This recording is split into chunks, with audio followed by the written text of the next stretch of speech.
Hi, this is Alexandra at Beadaholique, here to show you how to make an odd count peyote stitch ring. For this project, I'll be using some beautiful 11/0 sized Miyuki Delica seed beads that come in some wonderful color palettes that we've created, some thread snips and FireLine, and here you can see I've put together a ring using odd count, which facilitates that central design.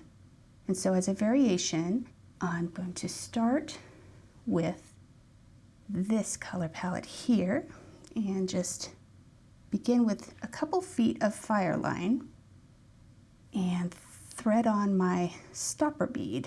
I'm going to leave about a 6-inch tail. And these both are going to be 9 beads wide. So I'm going to take on my first stripe of color. This is going to be a simple striped ring.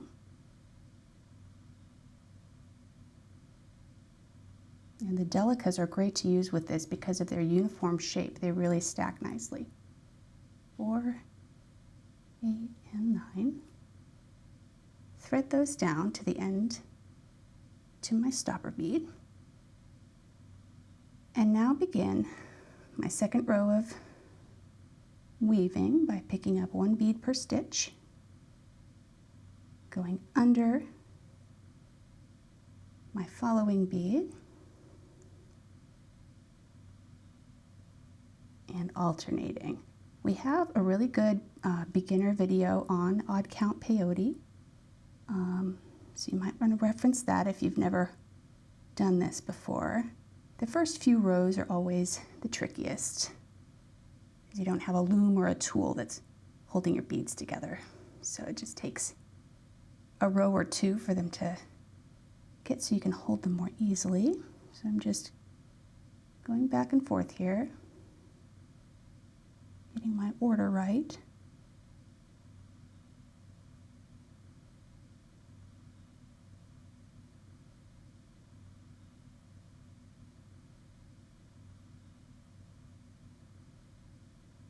These rings are good projects if, again, you are new to peyote. They are shorter to complete, a little bit more manageable than, say, a full bracelet.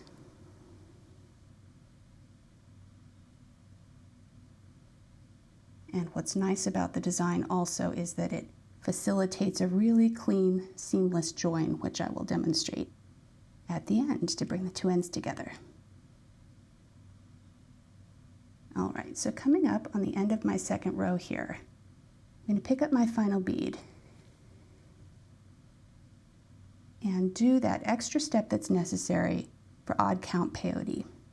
So what that involves is coming around back through the first bead that I strung on and up on the diagonal through those 3 beads. Again, our other video shows contrasting beads in a larger size that may be easier to see. So this is a bit of a crash course here. Now what I need to do to get back is I'm utilizing this block of 5 beads on the end. I'm going to come through these 2.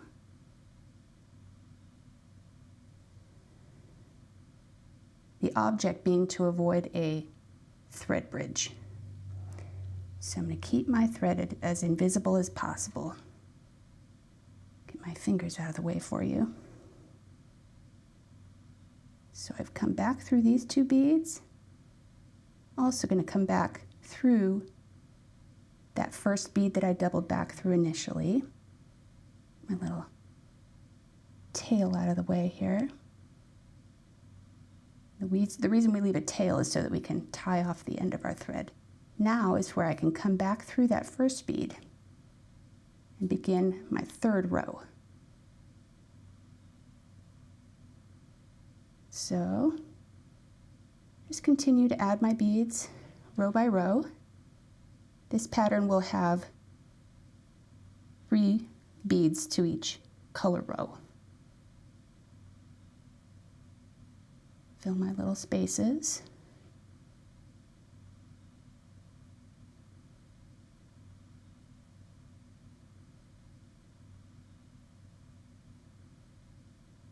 And you'll see here on the opposite end, I can feed my last bead in, and I don't have to go through that procedure of doubling back through beads. I can just continue as I would for even count peyote on the way back.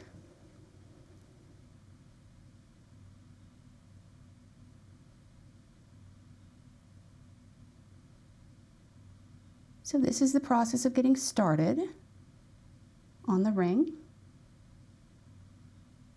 I'll do one more pass at this end, now that I have a bit more of a grip to work with, just to illustrate this extra process of adding that last odd count bead. So my 9th bead is on my needle.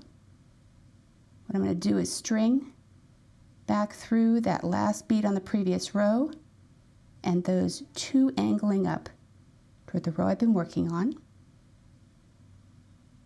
Slide my bead on, come through this little quadrant of 5 beads that I work with to get back to where I want to go. I can get my fingers out of the way, hide my thread bridge through the previous edge bead, get the tail out of the way, and then lock that last bead into place the way I want it, like so. So I'm going to continue just a couple more beads, and then we'll move on to the next step. That's the process of odd count to start. Now, I'm going to take my thread off and pull in my little finished swatch that is my full ring, comprised of all the colors of the palette, and each one has rows of 3, just in straight line. I was keeping it simple. So here's my end point. I'm going to thread on my needle. Oops, I've gone and gotten a little knot on the end. Get rid of that.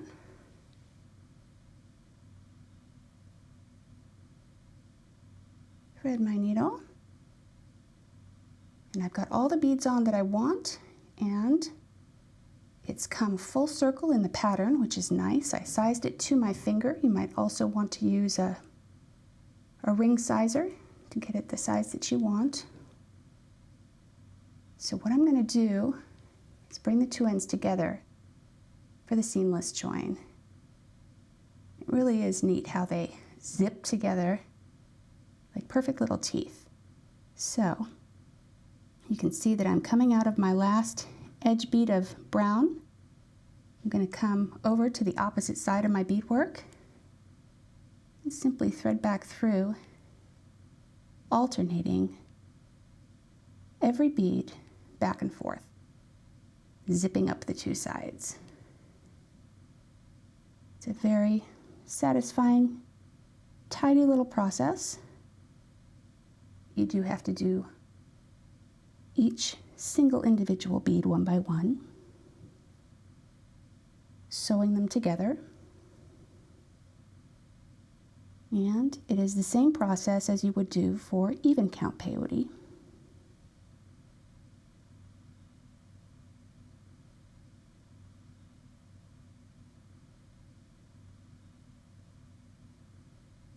Oops, got it stuck. There we go.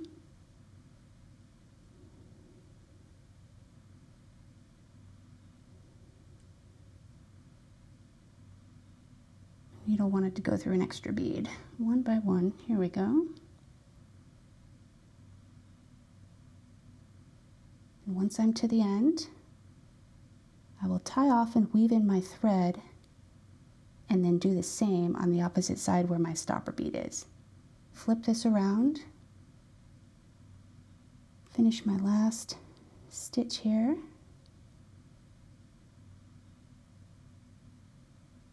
And rather than tying off along the edge where I might see my knot on those thread bridges, I'm going to go ahead and tuck my bead into the center of my beadwork, avoiding thread bridges just one by one, hiding my thread. till I get to the point where I can find a bridge inside.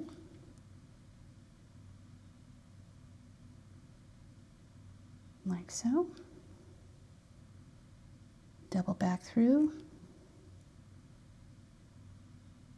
Tie it off once and twice. In my darkest beads, which are hardest to see the thread.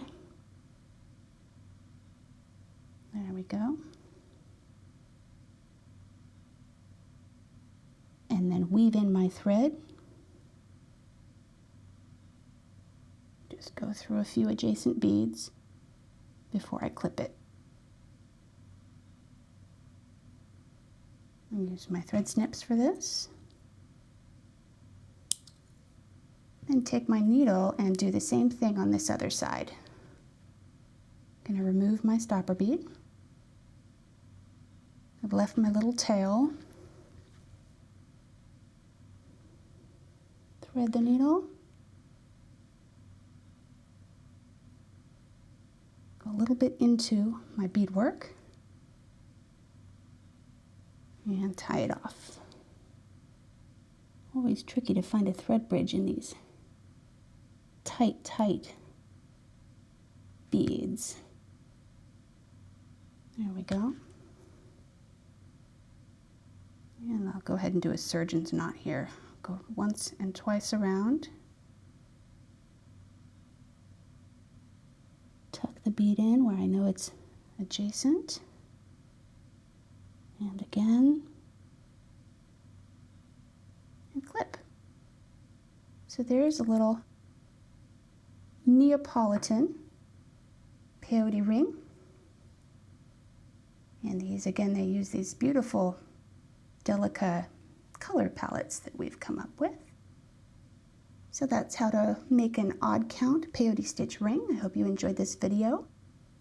All of these project bundles, tools, and supplies are available at Beadaholique.com. And please visit our YouTube channel for all the latest updates. Thanks for watching.